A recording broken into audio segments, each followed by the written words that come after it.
Jason Gilbo here with Justin Elick breaking down some GPP bats for today's slate. Another big slate, another slate of games with a bunch of high totals. We have cores. You and I were just kind of looking over. I mean, we got Yankees with a huge total. As you pointed out before, I mean, Texas with two pitchers. Well, Tyson Ross, I was a fan of this back in the day, but obviously he's getting back from his injury.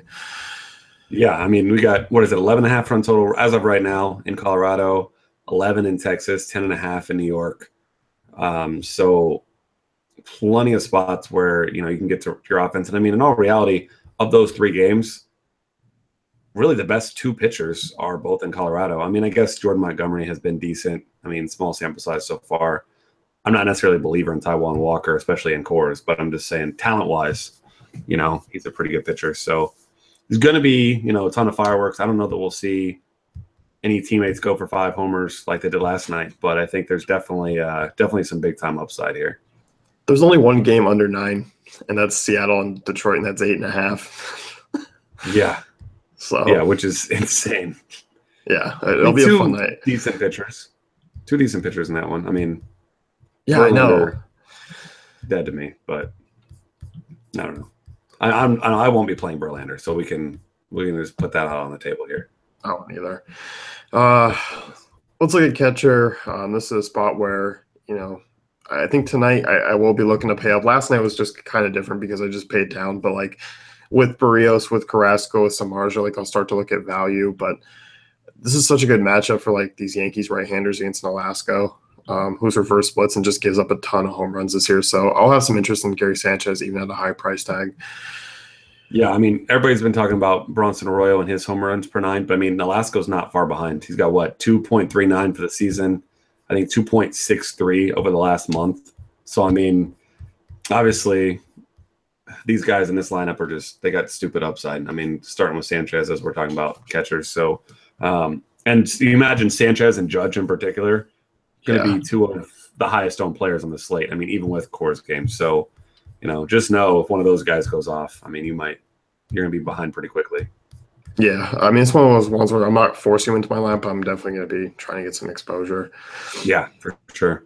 So, moving down the list here, I mean, is there anyone else you even like in the top range? Usually Buster Posey against the lefty I'll consider, but you and I are both big fans of Newcomb. Mike Zunino. I know. I said I didn't want to pay his price last time, but he's been so good. I'm going to keep playing and paying him at that price, and I don't care. I mean, Verlander, over the last month, his strikeout to walk ratio is almost identical. Less than 17% strikeout rate, 13% walk rate, 1.35 homers per 9. And I mean, Zunino is just, he might be the hottest hitter on the planet right now. I mean, he's just mashing the ball. They set him down for a couple days. Now he came back and he's all of a sudden, 4 years too late, looking like the hitter that was, he was the top hitter in college, I think, that year, his final year at Florida. So, I've been waiting for this guy to be good forever. He's a guy that I always draft in season-long leagues and just wait for him to be good. And maybe this is fluky, but 7 homers, I think, in his last 12 games. I don't think you just fluke into that type of production. I think maybe he might have actually just figured it out. Yeah, I don't think anyone would play him. Against Verlander. Yeah, he's always had big-time power. This is a guy I just remember punting away with, 2,200 on FanDuel, just throw him in there. And now, look where he's at. Yeah, he looks like he's really good, and maybe he's not quite yet, but I'm not going to fade him tonight. There's no way. No, I'm not either. Moving down, this is a guy I've been playing a while, and then all of a sudden I didn't play him last night, and Yasmani Grandal goes for 3 hits, but he's 2.8 on DraftKings. He's going to be a popular value play just because he's going to be hitting 5th or 6th in that order against Tyler Pill, who, there's a reason why the Dodgers run totals over 5. Yeah, he's not particularly good, and you don't expect much out of him. That's going to be all these team totals of 5, 5.5 is crazy. I'm on board with that one. Another cheap one, Russell Martin. If he's in the lineup tonight, you got a upside of he's 2,500, 11 run total. Hasn't shown a ton of upside. Does have 2 homers in his last 6 games, but he's walked 7 times in his last 3 games too. So pretty decent floor for you if you want to go with a cheap guy there. Yeah, I don't mind him at all. Outside of that, that's basically it. I think Grandal kind of steals the ownership away in that low area. There's no one else I'm really considering. Yeah, I agree with you. So, first base, obviously you can play Cody Bellinger, who's just Babe Ruth. He's a god. He's so good. He's so good. I saw someone was I can't remember who it was. Someone on Twitter the other day was making fun of his batting stance and said his batting stance looks like the batting stance where you're a kid and you're starting to play baseball and they tell him to stand up straight and quit slouching his shoulders, and so you just get extra tight and way too high. But it was pretty funny the way they described it, because they just show him just standing there like that, like he's looking at his mom, like, "Sorry, mom, here you go."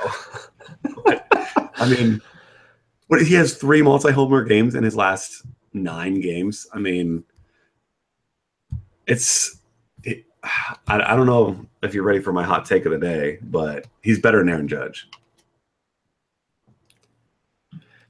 It's hard to say. I'm not going to. These two have are a better career than Aaron Judge. That I could certainly see, because I mean, both the strikeout rates are extremely high, but I mean, Bellinger's obviously younger. I don't know. I mean, I think both of them are just absolutely incredible. Oh yeah, I'm certainly not hating on Aaron Judge. I mean, he's been unbelievable too. But I mean, I figured it's morning time. I might as well throw out a hot take, and that's the first of, I don't know, maybe I got more. I don't know, but I'm gonna throw that one out there. I love Cody Bellinger. Yeah, I mean, 22 home runs in 53 games. It's insane. Yeah, he's unbelievable. And I mean, another guy who's finally getting it together, and I mean, in a ridiculously good way. I mean, Edwin Encarnacion probably going to be super popular again against another one of these crappy Orioles pitchers. I mean, he just seemingly every night is hitting a homer right now. Went from he was batting like 200. Now all of a sudden he's up to 265 with 17 homers. And I mean, another one of those guys that, I mean, first base, there's so many good plays. I keep thinking all these guys are going to be high on. I mean, Goldschmidt and Coors, Bellinger's on fire. Encarnacion at Baltimore gets another bad pitcher.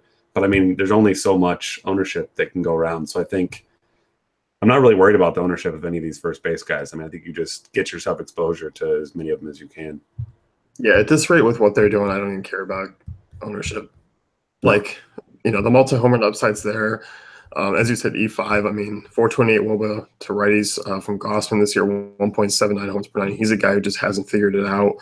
And you kind of move down. I mean, I don't know. There's ways you can go contrarian, but this is probably a spot where I'm just going to be looking to pay up, because I don't know. Jose Abreu I usually like, but for a cheap kind of contrarian pivot against Barrios, I'm not a fan. Miguel Cabrera's cheap, but against Paxton, like, some of these guys are just in matchups I just don't want to use. Yeah. There's a couple guys around there. I mean, I'm with you on Abreu. Matt Holliday against Nolasco. We mentioned how terrible he is. I mean, and he's got a good history against him if you're a BVP fan. I think 26 at-bats. He's got 12 hits. So that's a decent one. I mean, Justin Smoke, we know both of the Rosses like to struggle against lefties. So he's been matching the ball a huge total. It's going to be hot as hell out there again. So, I mean, take your pick. I mean, we could literally probably name 6 or 7 more guys that are in play. So just don't get stuck on one guy at first base tonight, because I think that'd be a mistake. Yeah. What do you think about Eric Thames? Like, he's a guy I think is just going to go kind of forgotten tonight, because he was what Bellinger and what Encarnacion was doing earlier this year, and then he's like really cooled off. Yeah, and I mean, recently kind of got it together again. I mean, 0 for his last 3 games, but homered in 4 straight before that. So I don't know, man. I still don't know if I'm necessarily a believer in him, or if it's just he's like a hot streak type of guy. So definitely gonna be super low owned tonight. I mean, those top 5 guys we mentioned are probably going to take up 80% of the ownership. Yeah. So really, you go past the 4,000 range on FanDuel in particular. I mean, all those guys are going to be super low owned. Yeah, no, I like the Holiday call, just because I think a lot of people just go, I don't want to play Matt Holiday at first over any of those other names. Yeah, so get Judge and Sanchez and move on is what I think a lot of people do with the Yankees. Yeah, and the good thing about Bellinger too on DK is outfield eligible as well. Thank God. And I hope that they keep that as long as possible. Like, you could play Thames, Encarnacion, and Bellinger in the same lineup on DK. Oh yeah, you could. Oh man. Done. So, all right. So what else do I click on? Yeah, I know. All right. Second base. I like Brian Dozier here a lot. Holmberg's not a good lefty. Dozier's a guy who always starts to heat up around this time of the year with the weather. I like this Twins offense again. They scored 9 runs yesterday, but mainly a lot of that was, I know Sano hit a shot, but it was a lot of that back half guys like Vargas. I think he had a 3-run homer, so it wasn't particularly the studs. But I'll go back to the well there. Yeah, I mean, and he's what, 7th most expensive guy in FanDuel, so that's a good spot. Starling Castro, another guy against Nolasco. I guess we should mention there's a little weather in that game, but it doesn't seem like it's going to be much of a concern. So, but either way, I mean, it's hard for me to look away from Dozier and Castro right there because they're both kind of fairly priced, both in good spots. I mean, I normally would love to pay up for Altuve against a lefty, but I'm a big Sean Manaea fan, so I don't know that I'm going to pay his price against a good lefty. So, those two guys in particular, I'm on a lot. Yeah, if Altuve was back at home, I'll consider it. I want home run upside at that price, and I just don't think he has it in Oakland. No, not at all. I mean, Ruggie Odor's his price has gone up a lot, but he's been hitting for some power. He's facing another converted reliever here tonight, so I don't mind him either. No, I don't. Chase Utley, 3,300 on DK. What's his price over on FanDuel? I think he's 23. Yeah, he was really cheap. So, value leading off. He's been up and down, but get a leadoff man with a total of 5.5. I'll take that at that price. Yeah, and if you're not a believer in Verlander, Cano is crazy cheap on FanDuel, 3,200. I know he hasn't really shown much upside. He hasn't homered since the 6th, but still a good hitter at a cheap price if you want to kind of be different there. Yeah, no, I'm with you. Third base, this is a spot. it was loaded last night. Tonight, once again, you got the two Coors guys, which I don't know if I'm on Arizona bats. You and I both like Jeff Hoffman, but I'll take a look at Arenado if I am choosing between the two there. Yeah, I agree with you there.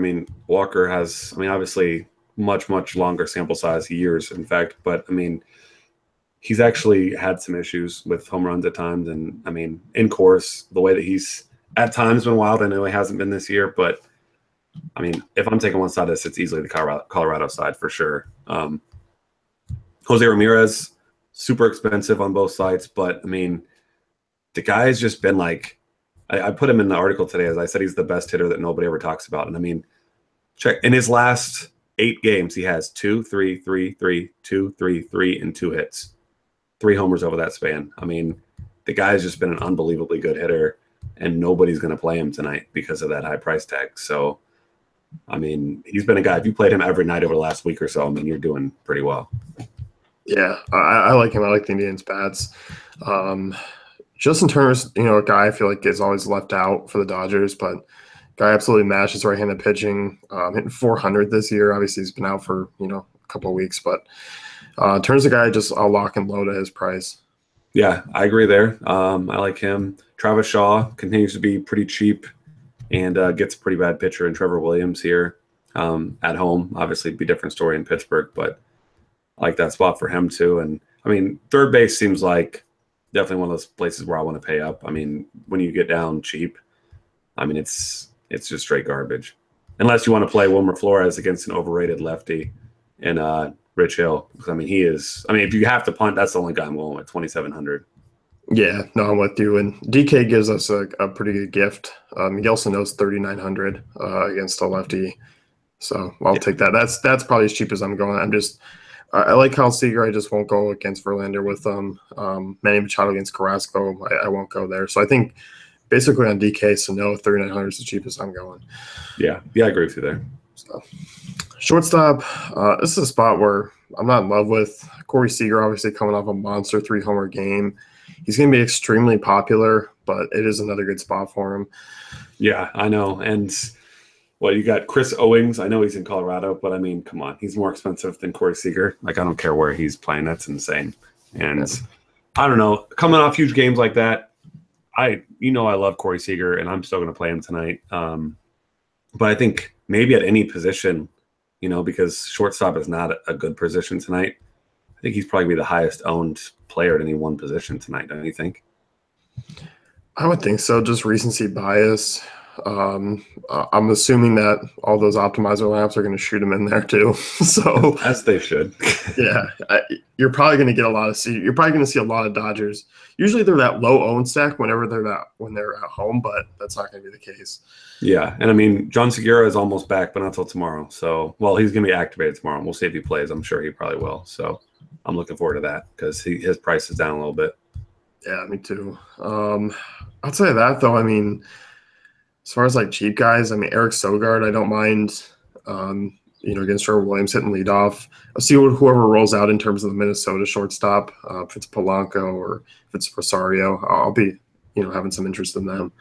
Yeah, and I mean, he hasn't been good recently, but I guess he hasn't been bad recently. But Frankie Lindor is the 11th most expensive shortstop on FanDuel. So now that I just said that about Seager, I mean, I think he's going to draw some ownership too at that crazy low price, 3,200. Yeah, I think that's the pivot I'll make just because, I mean, Gossman is reverse splits, but he's been awful against lefties this year too. And I just look in that ballpark, like Lindor's a guy who has a good amount of power, but against lefties. Yeah. But in Baltimore, I mean, short porch out there, right? Lindor can definitely go yard. Yeah, for sure. Moving on to the outfield. In terms of pay-up options, I love Charlie Blackmon. I love Aaron Judge too. I think those are the two that I'll make money for, but outside of that, I'll pay down. Yeah, I mean, Cargo's still not that expensive on FanDuel. 3,800 is decent. I mean, but at the same time, he's still been pretty horrible this year. I mean, did homer in his last game, blah, blah, blah, whatever. But I mean, what is it, he didn't start 5 games ago, but his last 4 games all at home, I mean, he has 1 extra base hit. I mean, he and Tulowitzki both, I mean, what was it, 3-4 years ago? That was supposed to be like the best combo in all of baseball. And now all of a sudden they both suck. I mean, both of them are not even just average hitters. They're both bad hitters now. I mean, Cargo's still in course. So, I mean, there's no way I'm paying for him. I mean, I would 100% of the time play Ian Desmond over him in this spot. Yeah. You go over to DraftKings, he's only 3,600. I know. It's just we were talking earlier about how they kind of bait you into playing guys you don't want to play. Yeah. Like Cargo just looks like that guy tonight that you don't want to play. And sure, I guess he has upside. I don't know where it is. I mean, I'm not sure he's even a believer in himself at this point, but I don't know. I'll take the L on that one if he goes off tonight. I don't think I'm playing him. Yeah, I'm fine. I love Gregory Polanco. I'm not a big Junior Guerra guy, and no. I think Polanco's cheaply priced, right where he probably should be for what he's done this year. But 2 hits in each of the last 3 games, good ballpark there. Unfortunately, he hasn't had an extra base hit. Well, he did in Chicago, but should have had another one, but it was taken away. He's another guy. He's just too much upside for cheap. I'll keep plugging them in because, I mean, that power potential's there. Yeah, and I mean, we've been talking about Guerra all season. I mean, I know he missed, a month and a half or something like that, but I mean, the guy just randomly burst onto the scene at 31 years old and is supposed to be a good pitcher. And I mean, he's shown now, he's 32 now, been in the league for 100 and some innings total. He's not good. I mean, there's a reason why it took him 10 years to get into the majors. And I don't know what the hype was about. He's an opening day starter and everyone's thinking he's going to be good. Like, the guy sucks. Yeah. Like, Polanco's going to get to him. Andrew McCutchen, speaking of hot hitters, he's on fire right now. I mean, I saw a 4-run total for the Pirates. I know that there's only 2.5 good hitters in that lineup. I mean, you got those 2 guys and Josh Bell. That's pretty much it. But I mean, Guerra is one of the worst pitchers on the slate tonight, if you ask me. I think they're gonna beat the hell out of him. Yeah, I mean, when I was looking at him for his last start against San Diego, I mean, definitely had a lot of regression coming, and it kind of did sink in. So I'm with you. I mean, I don't mind Pirates bats tonight. Chris Davis for Oakland, I love his price tag. And against Mike Fiers, Mike Fiers has actually been not bad over his last 2 starts, but still 386 WOBA to righties, 3.21 home runs per 9. I mean, he's on par with Nolasco in terms of allowing home runs to righties. So Chris Davis, I just don't think is going to get a lot of ownership because of all the other high-scoring games and good ballparks, but I'll toss him in a few GPPs. Yeah, I mean, he's got double dong upside anytime. I like that a lot. I mean, that's a good spot. Another guy that just keeps hitting, whether you want to believe in him being good or not. But, I mean, Chris Taylor just keeps mashing the ball recently, and he's a guy that you just never see much ownership on. So I think he's a guy that could go low owned. He's, 3,500 on FanDuel. Same price as Mazzara. You imagine Mazzara will see some ownership there too. So maybe he gets kind of flies under the radar. Yeah, I'm with you. What do you think about those Texas outfielders? Man, I don't ever like playing most of them. Chu is a guy that he's shown a little bit of pop this year. Doesn't really have elite upside, obviously. I mean, he used to steal bases, doesn't so much anymore. Gomez is that same type of guy. A decent amount of power, but not great. Mazara's got a ton of power, but he strikes out a ton. He's got no floor. I mean, for me with those guys, it's almost like if I'm not playing a stack, I don't think they're one-offs for me. I'm not on this slate, at least. Some slates, you throw in Mazara or somebody, but I think on this slate, I don't think I'll have those guys as one-offs. Yeah, I'm with you. And you look at BG. I mean, this is a guy who just he does roll a ton of ground balls, which is the only thing that helps him out. Yeah, so, I don't know. But yeah, I don't know. I'm not a believer quite yet. No, I mean Texas is just so boom or bust. I mean, I don't like some of them, but I think there's 4 or 5 offenses I'd rather have over him tonight. Yeah, I agree with you there. They're team I want a part of, but I don't feel like I need to have them. Yeah. So, anyone else stand out to you in the outfield? I mean, not particularly. If you're looking for a cheap guy, I mean, I don't know if he'll be in the lineup, but Jose Osuna did homer last night. Got a little bit of pop. We mentioned Aguero's bad, and that's a nice ballpark. So I guess I don't mind him for cheap. But, I mean, outside of that, I mean, your most expensive pitcher is reasonably priced. So I don't see a need to pay down in the outfield with so many just huge bats and so many guys in good spots. I think, Gregory Polanco is probably about my cutoff in the outfield. Yeah, I'm with you. I mean, I do look. Odubel Herrera is only 3,100 on DK against Michael Wacha, who, I'm sorry, Wacha's just kind of more of a league average righty than anything for me. So I'll take a shot at Herrera if he's leading off at 31. Yeah, I mean, Wacha's been getting mashed recently, so I don't mind. I was looking at him and how bad he's been recently earlier, and I couldn't land on any Phillies player I was excited about. But I guess Herrera would be the one that, you throw in there. And he had that little hot streak, so he's got the potential. I just hate the rest of that lineup so much. Like, they're not bad, but there's not any one hitter that's just, all right, when you face a pitcher who's struggling, you're plugging him in. But yeah, I know. At that price, though, I mean, I don't mind it. Yeah. And Herrera's a guy, I mean, obviously he's not the same consistency as last year, but last year he was like the perfect cash game option. Yeah, no, he really was. So, yeah, this year's a little bit different. Yeah, I don't mind him at his price. Yeah, for sure. So let's wrap things up with us. You can head over to DaveFantasyCafe.com, check out our great tools and content.